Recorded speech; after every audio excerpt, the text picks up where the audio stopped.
We all have a requirement to try and protect our birds from this horrible disease. Now, around an outbreak, the APHA will designate 2 types of zones.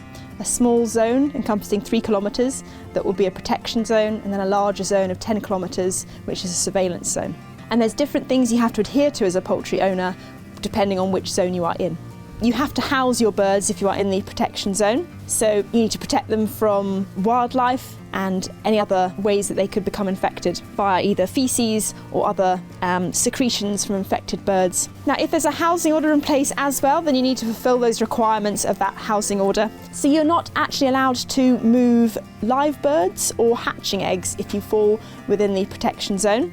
You need a movement licence in order to do that, and you can find that on the relevant web pages.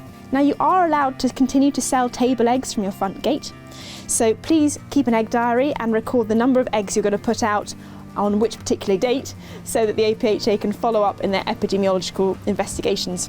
You shouldn't be moving poultry litter off-site, so try and compost it at home.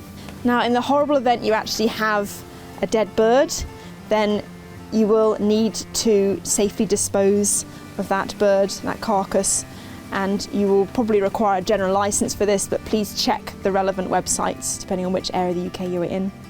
And it's important that you enact good biosecurity to prevent any infection coming into your flock, especially if you know that you're within a 3-kilometre zone from an outbreak. The risks are going to be quite high.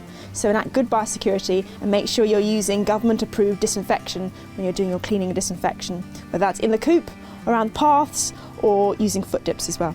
Bird gatherings are also banned at this time because that's another risk factor.